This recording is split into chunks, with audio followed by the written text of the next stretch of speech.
Hello viewers, welcome back to the commerce classes. So ఈరోజు మన topic వచ్చేసి principles of management. Henry Fayol's 14 principles of management very popular కదా. ఆ principles అన్నీ మనము ఈరోజు ఈ వీడియోలో డిస్కస్ చేయబోతున్నాం. So let's get started. So Henry Fayol's 14 principles of management. So ఇక్కడ చూడండి, management principles help the organization to complete the task in a easy way. They also provide rules and regulations for smooth running of the organization.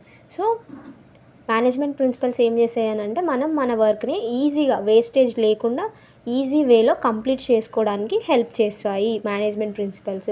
And ఇంకా rules and regulations అని అంటే general guidelines అని మనము last వీడియోలో చదువుకున్నాం. So rules and regulations పెట్టి మనకి smooth running of the ఆర్గనైజేషన్కి కూడా హెల్ప్ చేస్తాయి. ఏ హడల్స్ ఇట్లాంటివి రాకుండా, అంటే ఏ ప్రాబ్లమ్స్ రాకుండా ఉండాలంటే మనం ప్రిన్సిపల్స్ ఫాలో చేస్తే అయిపోతుంది. సో ఈజీగా మనం మన ఆర్గనైజేషన్ని రన్ చేయొచ్చు అని చెప్తున్నాం అనమాట. So this is all about the principles of management. And now first principle వచ్చేసి principle of division of labour. So ఈ ప్రిన్సిపల్ ఏం చెప్తుంది అని అంటే, this principle says that work should be divided. So వర్క్ని డివైడ్ చేయాలి. And one person should do only one work only instead of performing various activities. So వర్క్ని divide చేయాలి and ఒక్క పర్సన్ ఎప్పుడు ఒకటే వర్క్ చేయాలి అని చెప్తుంది అనమాట. వేరే వేరే వర్క్ చేయకుండా డిఫరెంట్ యాక్టివిటీస్ కాకుండా ఒకటే యాక్టివిటీ చేయాలి అని చెప్తుంది. As a result, his skills in doing that work will improve, which leads to reduction in cost of production and improves the efficiency of the workers and the organization. So ఇలా చేయడం వల్ల ఏమవుతుంది అని అంటే, ఆ వర్కర్ ఎవరైతే ఉన్నారో రోజు అదే పని చేయడం వల్ల అతని ఎఫిషియన్సీ అనేది, అతని స్కిల్స్ ఆ వర్క్ ఈజీగా కంప్లీట్ చేయడం కోసం అతని స్కిల్స్ అన్నీ పెరుగుతాయి. అతను ఏమవుతాడు, స్పెషలైజ్డ్ పర్సన్ అవుతాడు ఆ ఒక యాక్టివిటీ చేయడంలో అని చెప్తుంది. అండ్ ఇది ఏం చేస్తుంది ఇలా ఇంప్రూవ్ అవ్వడం వల్ల అని అంటే which leads to reduction in cost of production.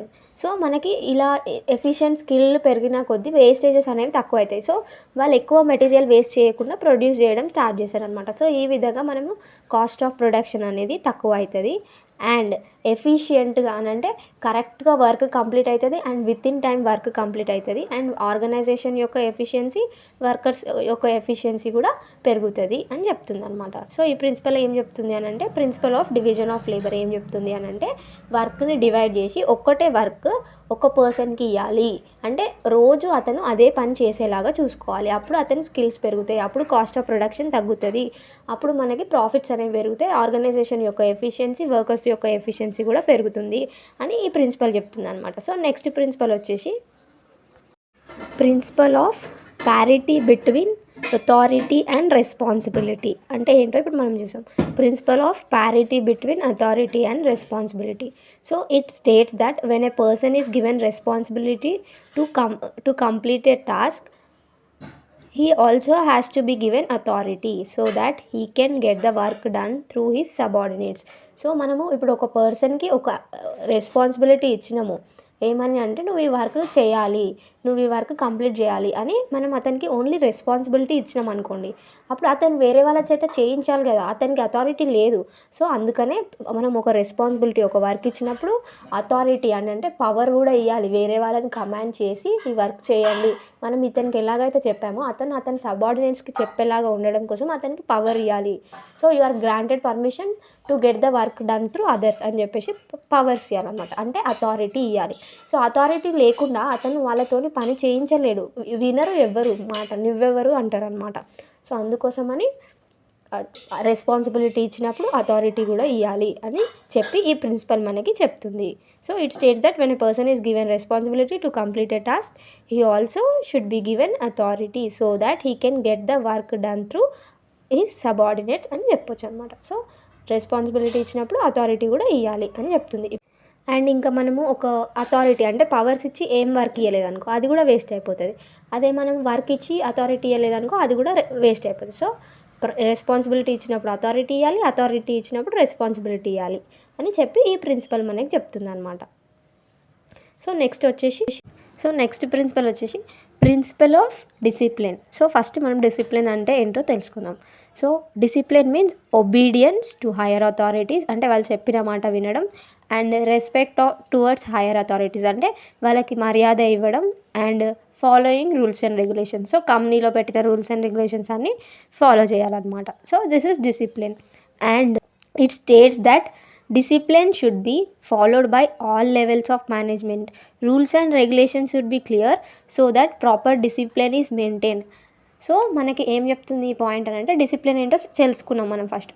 ఇప్పుడు ఏంటి అని అంటే, ఈ డిసిప్లిన్ అనేది ఓన్లీ ఎంప్లాయీసే పాటించాలా? నో, అందరూ పాటించాలి. ఎవరెవరైతే ఆర్గనైజేషన్లో ఇంక్లూడ్ అయి ఉన్నారో, ఎంప్లాయీస్తో సహా, సూపర్వైజర్స్తో సహా, డైరెక్టర్స్తో సహా, ఎండీస్తో సహా, టాప్ లెవెల్ మేనేజ్మెంట్, వీళ్ళందరూ కూడా డిసిప్లిన్డ్గా ఉండాలి. ఒకరి మాట ఒకరు వినాలి, ఒకరికొకరు రెస్పెక్ట్ ఇవ్వాలి, రూల్స్ అండ్ రెగ్యులేషన్స్ ఫాలో చేయాలి. సో అది ఈ ప్రిన్సిపల్ చెప్తుంది అనమాట. సో ఫస్ట్ ఈ ప్రిన్సిపల్ ఫాలో చేయాలంటే, రూల్స్ అండ్ రెగ్యులేషన్స్ ఫాలో చేయాలంటే అసలు రూల్స్ అండ్ రెగ్యులేషన్స్ అంటే ఏంటో తెలియాలి కదా. సో అందుకని ఒక ఆర్గనైజేషన్ సంబంధించిన రూల్స్ అండ్ రెగ్యులేషన్స్ అన్నీ క్లియర్గా మెన్షన్ చేయాలి. అండ్ ఆ రూల్స్ పాటించకపోతే ఏం పనిష్మెంట్ ఇస్తారో అది కూడా మెన్షన్ చేయాలి. సో అప్పుడు అందరూ ఆ రూల్స్ పాటించగలుగుతారు. ఎందుకంటే కనీసం వాళ్ళు డిసిప్లిన్గా ఉండాలనుకోకపోయినా కానీ పనిష్మెంట్ తీసుకోకుండా ఉండడానికైనా వాళ్ళు పాటించడానికి ట్రై చేస్తారు కాబట్టి, సో ఇది మెన్షన్ చేయడం ఇంపార్టెంట్. సో అన్ని లెవెల్స్లో ఈ డిసిప్లిన్ అనేది ఫాలో చేయాలి అని ఈ ప్రిన్సిపల్ చెప్తుంది అనమాట. సో నెక్స్ట్ వచ్చేసి principle of unity of command. So ఈ ప్రిన్సిపల్ ఏం చెప్తుంది అని అంటే, it states that one subordinate should receive orders from only one superior. అంటే ఒక్క సబార్డినేట్కి ఆర్డర్స్ ఇవ్వడానికి ఒకడే సుపీరియర్ ఉండాలి, ఇద్దరు ముగ్గురు సుపీరియర్స్ ఉండొద్దు అని చెప్తుంది. Because when more superiors are there, then the subordinate will be in a confusion that whose orders he should follow. So ఇద్దరు ముగ్గురు ఉంటే ఏమవుతుంది, ఎందుకు ఉండొద్దు అని అంటే, ఇద్దరు ముగ్గురు సుపీరియర్స్ ఉన్నారనుకో, ఒక్కొక్కరు ఒక్కొక్క టైప్ ఆఫ్ వర్క్ చెప్తారు ఎట్ ఎ టైం. అసలు అతనికి ఎవరి మాట వినాలో కూడా తెలియదు. అప్పుడు ఈ విల్ బీ ఇంటూ కన్ఫ్యూజన్, అతని వర్క్ ఎఫెక్ట్ అవుతుంది. అండ్ ఆ ఎఫెక్ట్ ఇన్ రిటర్న్ ఇండైరెక్ట్గా ఆర్గనైజేషన్కి కూడా ఎఫెక్ట్ అవుతుంది. అందుకోసమనే ఒక్క సబార్డినేట్కి సుపీరియర్ ఒక్కడే ఉండాలి, ఒక్కడే ఆర్డర్స్ చేయాలి సబార్డినేట్కి. ఇద్దరు ముగ్గురు ఆర్డర్ చేయొద్దు, అంటే ఒక్క సబార్డినేట్కి పైన ఒక్క సుపీరియర్ మాత్రమే ఉండాలి అని చెప్తుంది ప్రిన్సిపల్ అనమాట. So this is principle of unity of command. So ఎందుకు అని అంటే, కన్ఫ్యూజన్స్ వస్తాయి. కన్ఫ్యూజన్స్ రాకుండా స్మూత్గా వర్క్ పోవాలి అని అంటే ఒక్క సబార్డినేట్కి ఆర్డర్స్ ఒక్క సుపీరియర్ మాత్రమే ఇవ్వాలి. So this is unity of command. Next వచ్చేసి unity of direction. Principle of unity of direction. So ఈ ప్రిన్సిపల్ ఏం చెప్తుందో ఇప్పుడు చూద్దాం. It states that regulation of work should be done in such a way that there will be one head and one plan for group of activities having same objectives. So మనము ఇప్పుడు వర్క్ని divide చేస్తాము అని చెప్పాం కదా first పాయింట్లో. So ఆ divide చేసిన వర్క్ అంటే ఆ వర్క్స్ అన్నిటికీ కామన్ గోల్ ఉంటుంది అనుకో. ఇప్పుడు ప్రొడక్షన్ డిపార్ట్మెంట్లో ఒక్కొక్కరికి ఒక్కొక్క వర్క్ ఇచ్చాం. వాళ్ళందరి వర్క్ ఏంటి, ఒక ప్రోడక్ట్ తయారు చేయడం అనమాట. ఆ అన్ని వర్క్స్కి ఒక్కటే ప్లాన్ ఉండాలి అండ్ ఒక్కటే హెడ్ ఉండాలి అని చెప్తుంది అనమాట. సో ఇప్పుడు ప్రొడక్షన్ డిపార్ట్మెంట్లో ప్రోడక్ట్ ప్రొడ్యూస్ చేయడమే కదా వాళ్ళ objectives. Different types of activities చేస్తారు ప్రొడక్షన్ చేయడం కోసం. సో యాక్టివిటీస్ అన్నీ చేయడం కోసం ఒక్కరే హెడ్ ఉండాలి అండ్ ఒక్కటే ప్లాన్ ఉండాలి అని చెప్పి ఈ యూనిటీ ఆఫ్ డైరెక్షన్ అనేది చెప్తుంది. సో అంటే we can take it as departments also. So departments అందరికీ ఒకటే హెడ్ ఉండాలి అండ్ డిపార్ట్మెంట్ అంతటికి ఒకటే సిమిలర్ ఆబ్జెక్టివ్ ఉంటుంది కాబట్టి ఒకటే ప్లాన్ ఉండాలి అని చెప్తుంది అనమాట. So each and every department will be doing different kind of work. So దానికి అందరికీ ఒక ప్లాన్ ఒక హెడ్ ఉండాలని చెప్పి ఈ principle of unity of direction అనేది చెప్తుంది అనమాట. సో నెక్స్ట్ వచ్చేసి principle of subordination of individual interest to general interest. So ఈ ప్రిన్సిపల్ ఏం చెప్తుందో మనం ఇప్పుడు చూద్దాం. It states that individual interest and general group interest should not differ. So ఒక ఎంప్లాయీ ఉన్నాడు, ఎంప్లాయీ యొక్క ఆబ్జెక్టివ్ లేదా ఇంట్రెస్ట్ అలాగే మన ఆర్గనైజేషన్ యొక్క ఓవరాల్ ఆబ్జెక్టివ్ అనేవి డిఫరెంట్గా ఉండొద్దు. ఇప్పుడు ఆర్గనైజేషన్కి 10,000 యూనిట్స్ అమ్మాలి అని గోల్ ఉందనుకోండి, అందులో పనిచేసే ఎంప్లాయీస్కి కూడా అదే గోల్ ఉండాలి, సేమ్గా మన కంపెనీ గోల్ రీచ్ అవ్వాలి అని అనుకోవాలి. కానీ ఎంప్లాయీకి వేరే తీరు గోల్ అండ్ ఆర్గనైజేషన్కి ఇంకొక గోల్, 2 డిఫరెంట్ గోల్స్ ఉండొద్దు అని చెప్తుంది అనమాట. నెక్స్ట్ వచ్చేసి a person should think that groups objectives or else organization objective is like his own objective. So person ఎలా ఉండాలి ఆర్గనైజేషన్లో ఎంప్లాయీస్ అని అంటే, ఎంప్లాయీస్ ఇది నా ఆర్గనైజేషన్, ఇది నా ఓన్ ఆర్గనైజేషన్, ఈ ఆర్గనైజేషన్ యొక్క ఆబ్జెక్టివ్ నా ఆబ్జెక్టివ్, సో నేను ఫుల్ఫిల్ చేయాలి అని అనుకోవాలి. నేను నా 100% ఇవ్వాలి అని అనుకోవాలి అని చెప్తుంది. Next, so manager should look after the subordinates in such a way that they own the organization and they put their soul in working for it. So వాళ్ళు ఇలా వర్క్ చేయాలంటే, అంటే ఆర్గనైజేషన్ ఓన్ చేసుకోవాలంటే ఊకనే ఓన్ చేసుకోరు కదా. So ఏం చేయాలి managers, ఏం చేయాలి అని అంటే వాళ్ళు ఆర్గనైజేషన్ని ఓన్ చేసుకునేలాగా చేయాలి. ఎలా చేయాలి అని అంటే by providing them required remuneration and proper working conditions. So ఎక్కడైతే proper working conditions and fair remuneration, work చేసిన తగ్గట్టుగా డబ్బులు ఇస్తారో అప్పుడు వాళ్ళు డెఫినెట్గా వాళ్ళు వేరే ఆర్గనైజేషన్కి వెళ్ళాలి అని అనుకోరు. సో కాబట్టి వర్కింగ్ కండిషన్స్ మంచిగా ఉంటే, అంటే వాళ్ళు చేసేలాగా వర్కింగ్ కండిషన్స్ ఉంటే, సేఫ్టీ ఉంటే, అప్పుడు వాళ్ళు ఏం చేస్తారని అంటే ఆ ఆర్గనైజేషన్లోనే వర్క్ చేస్తారు. And they will give their 100%, they will put their soul in working for the organization. So అందుకనే మేనేజర్స్ అనేవాళ్ళు వాళ్ళని ఆర్గనైజేషన్ ఓన్ చేసుకునేలాగా చేయడం కోసం ఏం చేయాలి అని అంటే గుడ్ రెమ్యునరేషన్, వర్కింగ్ కండిషన్స్, ఇంకా చాలా ఉన్నాయి. సో అవన్నీ ప్రొవైడ్ చేయాలన్నమాట. సో అప్పుడు వాళ్ళు ఓన్ చేసుకుంటారు అని ఈ ప్రిన్సిపల్ మనకి చెప్తుంది. సో అప్పుడు ఆర్గనైజేషన్ యొక్క జనరల్ ఇంట్రెస్టే ఇండివిజువల్ ఇంట్రెస్ట్ అవుతుంది అని చెప్తుంది అనమాట. So this is principle of subordination of individual interest to general interest. So next principle వచ్చేసి principle of fair remuneration to workers. So ఈ ప్రిన్సిపల్ ఏం చెప్తుందో మనం ఇప్పుడు చూద్దాం. It states that workers should be paid remuneration as per the work extracted from them. Workers should be satisfied with that remuneration, and in the same way employer also should be satisfied that workers gave their best efforts in order to do the work for the paid remuneration. So ఈ point ఏం చెప్తుంది, ఈ principal ఏం చెప్తుంది అని అంటే వర్కర్స్కి remuneration అనేది వాళ్ళు వర్క్ ఎక్స్ట్రాక్ట్ చేసిన విధంగా, అంటే వాళ్ళ వర్క్ చేసిన దాని విధంగా రెమ్యునరేషన్ ఇవ్వాలి. అంటే ఎక్కువ వర్క్ చేయించుకొని తక్కువ మనీ ఇవ్వద్దు. వర్క్ ఎంత చేయించుకుంటే దానికి సరిపోయేంత అమౌంట్ ఇవ్వాలి. అదే మనకి అంటే తక్కువ వర్క్ చేయించుకొని ఎక్కువ మనీ ఇవ్వడము, ఎక్కువ వర్క్ చేయించుకొని తక్కువ మనీ ఇవ్వడం ఇలాంటివి చేయొద్దు.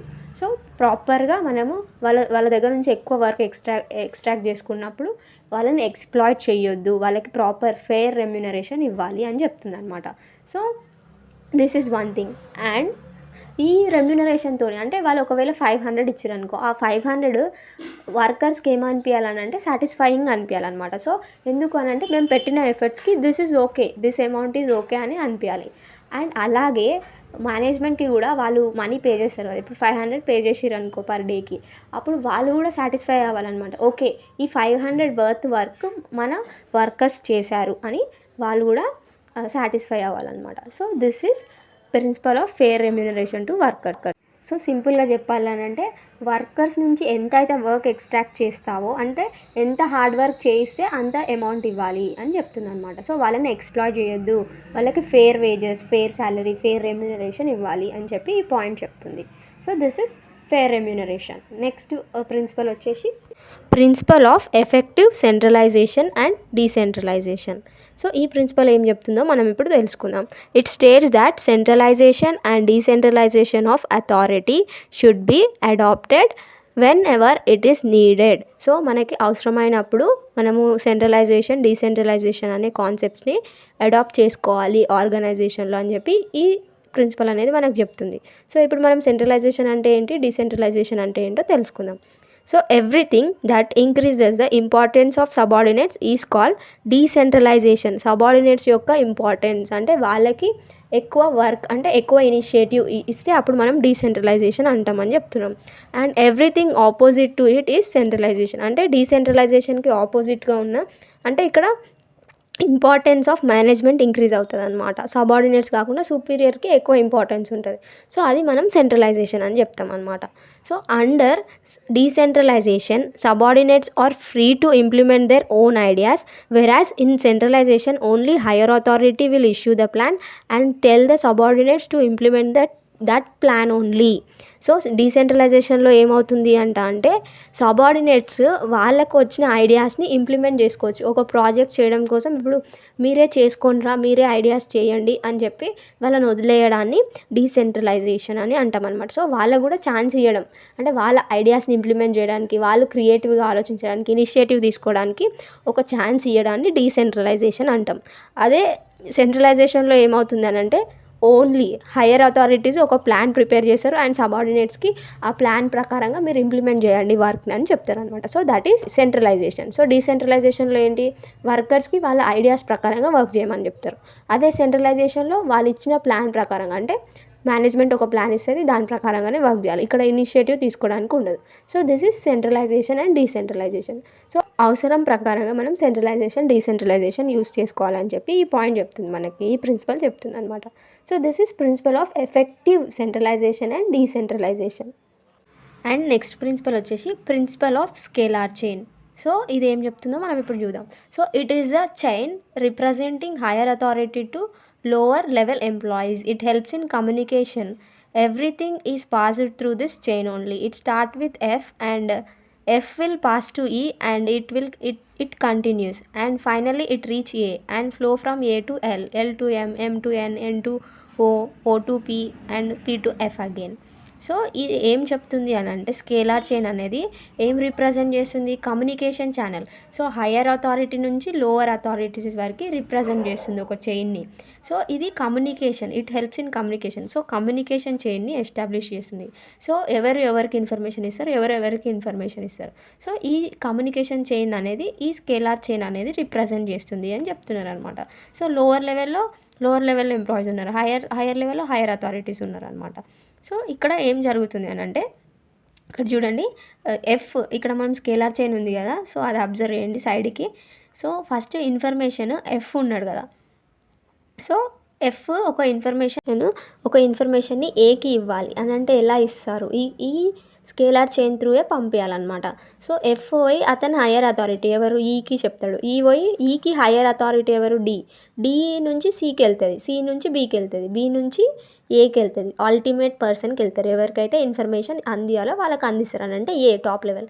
సో ఈ ఏ ఏం చేస్తాడు, మళ్ళీ దానికి రిప్లై, ఒక ఇన్ఫర్మేషన్ ఇచ్చావు నువ్వు, దానికి రిప్లై ఎలా సెండ్ చేస్తారనంటే వేరే స్కేల్ నుంచి సెండ్ చేస్తారనమాట. సో నువ్వు ఎఫ్కి ఇచ్చావు అంటే ఎఫ్ ఈకి ఇచ్చాడు, ఈ డీకి ఇచ్చాడు, డి సికి ఇచ్చాడు, సి బికి ఇచ్చాడు, బి ఏకి ఇచ్చాడు. సో ఇప్పుడు ఏ రిప్లై ఎలా ఇస్తాడనంటే, ఏ నుంచి reply and it continues, finally it reach A and flow from A, అంటే రిప్లై ఎటు నుంచి వస్తుంది, ఏ మళ్ళీ ఎల్కి ఇస్తాడు, ఇట్ సైడ్ ఏ వచ్చేసి ఎల్కి రిప్లై ఇస్తాడు అనమాట. ఇతను ఇచ్చిన ఇన్ఫర్మేషన్కి అసలు ఏంటి, ఓకేనా కాదా అని చెప్పేసి ఎల్కి పంపిస్తాడు. సో ఎల్ ఎవరికి పంపిస్తాడు, ఎంకి పంపిస్తాడు. ఎం ఎవరికి పంపిస్తాడు, ఎన్కి పంపిస్తాడు. ఎన్ ఎవరికి పంపిస్తాడు, ఓకి పంపిస్తాడు.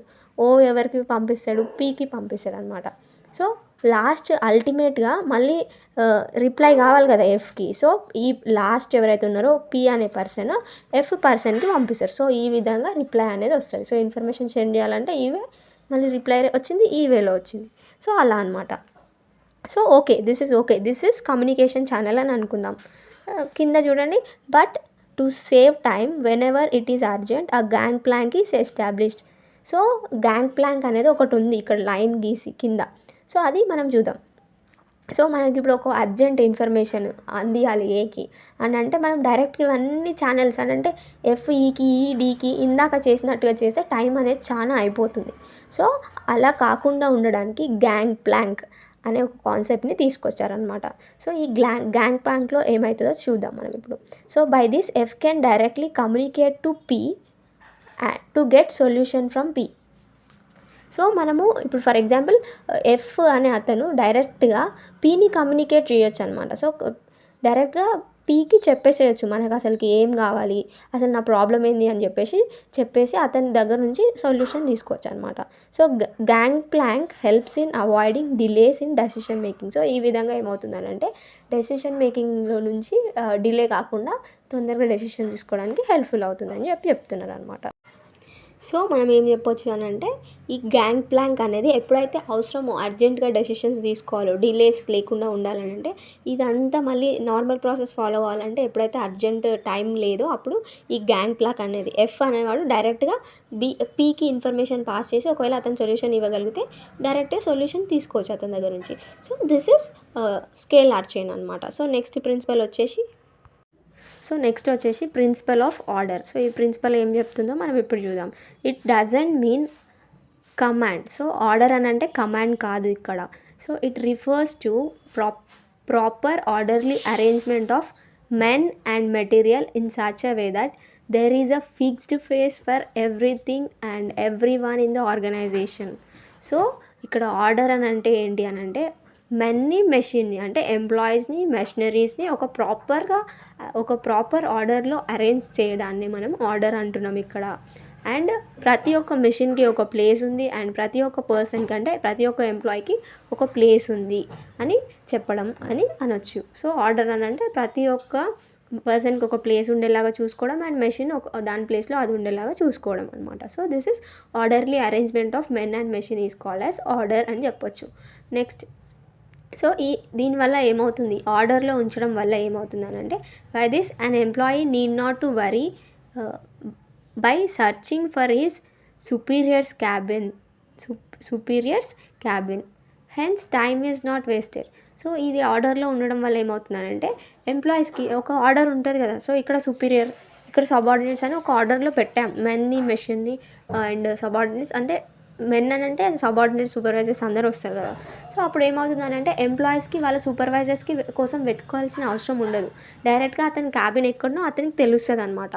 సో అప్పుడు అతని క్యాబిన్కి పోయి అతని ప్రాబ్లమ్ని చెప్పుకోనికి ఉంటుంది అనమాట. సో ఈ విధంగా అతని క్యాబిన్ సూపర్వైజర్ క్యాబిన్ కోసం వెతుక్కుంటూ టైం వేస్ట్ చేసుకోవాల్సిన పని ఉండదు. సో ఈ విధంగా time will not get wasted and work will get completed in the time అని చెప్పొచ్చు అనమాట. So this is all about the principle of order. So order అని అంటే మెన్ అండ్ మెషిన్ని ప్రాపర్ ఆర్డర్గా ఉంచడం అనమాట. సో నెక్స్ట్ ప్రిన్సిపల్ వచ్చేసి ప్రిన్సిపల్ ఆఫ్ ఈక్విటీ. సో ఈ ప్రిన్సిపల్ ఏం చెప్తుందో మనం ఇప్పుడు తెలుసుకుందాం. This principle states that every one in the organization should be treated equally irrespective of the grade, gender, position, caste, religion, creed etcetera. So ఈ principal ఏం చెప్తుందనంటే every employee, every one in the organization, ఎవరెవరైతే పని చేస్తున్నారో వాళ్ళు చేసే పనిని బట్టి అండ్ వాళ్ళు జెండర్ని బట్టి, వాళ్ళ పొజిషన్ బట్టి అండ్ కాస్ట్ని బట్టి, రిలీజన్ బట్టి, క్రీడ్ని బట్టి వాళ్ళని డిస్క్రిమినేట్ చేయొద్దు, అందరినీ ఈక్వల్గానే చూడాలి అని చెప్తున్నారు అనమాట. సో అందరినీ ఈక్వల్గానే ట్రీట్ చేయాలి, అందరూ హ్యూమన్ బీయింగ్స్ అనే భావంతో ఉండాలి, బ్రదర్హుడ్తో ఉండాలి. కానీ సో మీరు తక్కువ మేము ఎక్కువ అని ఇట్లా చూడొద్దు అని చెప్తుంది ఈ principle. And managers should treat every employee equally. So managers అందరు ఎంప్లాయీస్ని ఈక్వల్గానే ట్రీట్ చేయాలి, పార్షియాలిటీ, ఫేవరెటిజం ఇట్లాంటివి చూపించొద్దు అని ఈ ప్రిన్సిపల్ చెప్తుంది అనమాట. So but he can be strict whenever it is necessary. సో ఎప్పుడైతే అవసరం వచ్చిందో అప్పుడు స్ట్రిక్ట్గా ఉండొచ్చు, కానీ ఈక్వల్గా చూడాలి అందరినీ అని చెప్తుంది అనమాట ఈ principle. So this is principle of equity.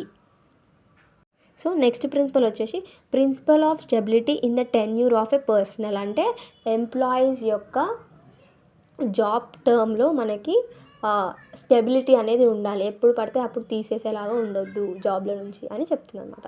So it states that every one needs some time to get used to some work. So మనం ఒక కొత్త వర్క్ నేర్చుకున్నప్పుడు కొంచెం టైం పడుతుంది అది నేర్చుకోవడానికి అని చెప్తుంది అనమాట. సో ప్రతి ఒక్కరికి టైం పడుతుంది.